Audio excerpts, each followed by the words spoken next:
चिंता को जो खड्ग की नोक पर रखे वो राजपूत, बालुका तरणी से समुद्र तर जाए वो राजपूत, और जिसका मस्तक कटे देह तब भी शत्रु से द्वंद्व करे वो राजपूत। हर नगर का अपना भव्य इतिहास है और ऐसा ही एक नगर है चित्रकूट। नहीं, हम रामायण के चित्रकूट की बात नहीं कर रहे हैं, अपितु मेवाड़ के भव्य चित्रकूट का उल्लेख कर रहे हैं, जिसे हम और आप चित्तौड़ के नाम से जानते हैं।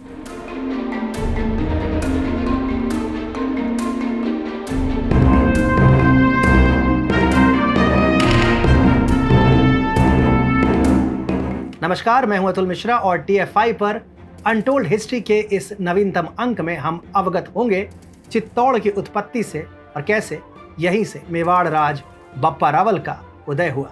चित्तौड़ नगरी भारत के लिए अति महत्वपूर्ण है, ऐसे में उसकी उत्पत्ति की कथा का भी अपना ही महत्व है।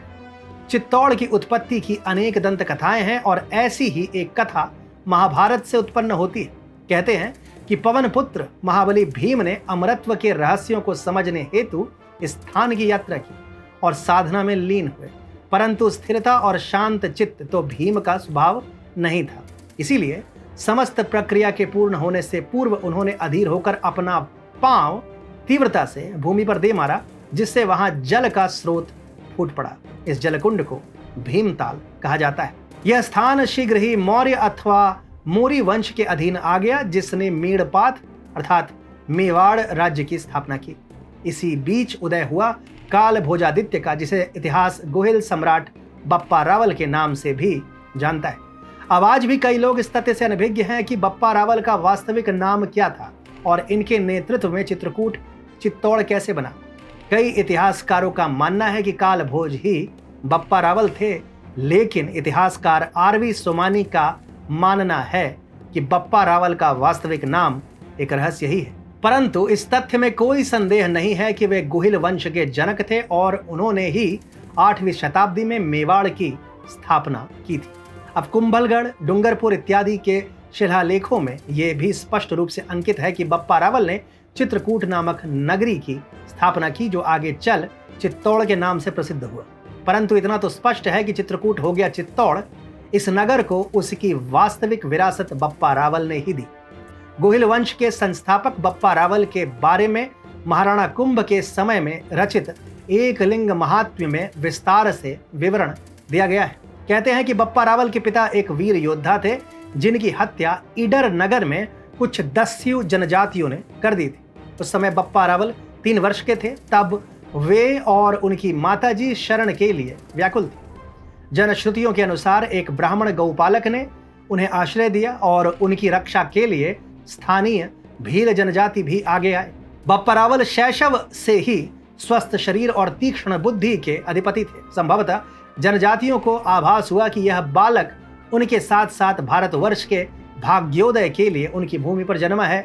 जैसे मथुरा में कंस के अत्याचारों से जनपद वासियों को मुक्त कराने हेतु भगवान श्री कृष्ण का अवतरण हुआ था। परंतु प्रश्न अब भी व्याप्त है, चित्रकूट चित्तौड़ बना तो कैसे बना?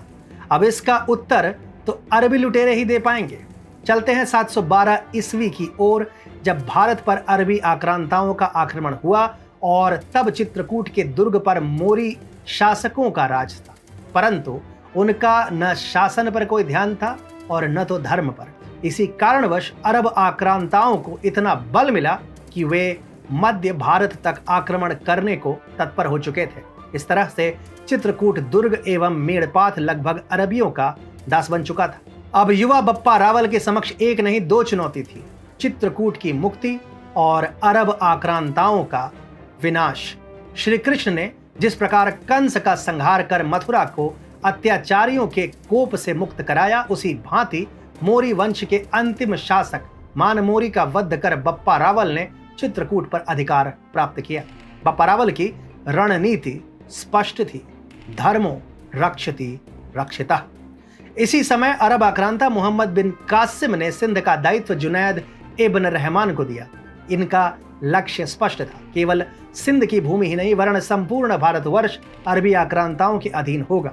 उन्हें लगा कि जब यूरोप के यवन नहीं टिक पाए तो भारतवर्ष को अपने अधीन करने में कौन सी कठिनाई होगी, परंतु वे विस्मृत कर गए कि यह भारतवर्ष वही भारतवर्ष है जहां अलेक्जेंद्र अर्थात अलेक्जेंडर को भी पराजय का मुख देखना पड़ा था। अब आक्रांताओं के विरुद्ध राष्ट्रीय एकता विरले ही देखने को मिली होगी, परंतु अरबियों के समय यह असंभव सा कार्य भी संभव हुआ। एक और कन्नौज और कश्मीर के कारकोट वंश में भीषण द्वंद्व व्याप्त था। चालुक्य वंश के विस्तार में गुर्जर प्रतिहार साम्राज्य बाधा समान थी, परंतु जैसे ही सूचना मिली कि अरबियों ने भारतवर्ष पर अपनी कुदृष्टि जमाई है, अधिकतम प्रांत आश्चर्यजनक रूप से एक हो गए। उत्तर में ललितादित्य हो, मध्य में नागभट्ट प्रथम या फिर पश्चिमी मोर्चे पर स्वयं बप्पा रावल, सबका लक्ष्य एक था, अरबियों को सिंध से आगे न बढ़ने देना।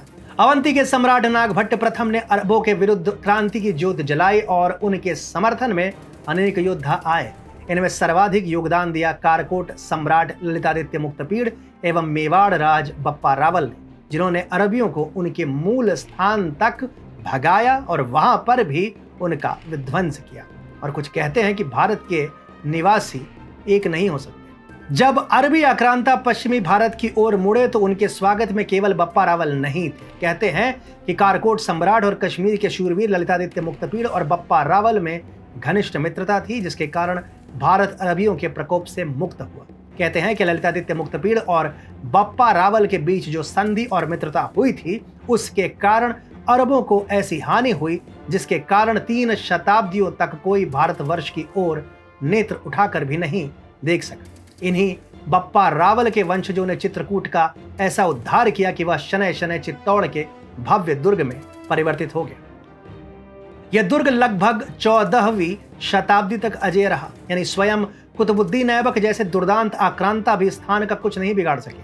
परंतु अलाउद्दीन खिलजी के आते आते चित्तौड़ के दुर्ग पर विपदा के बादल मंडराने लगे थे और रावल रतन सिंह के पराजय एवं मृत्यु के साथ ही चित्तौड़ पर संकट आ पड़ा।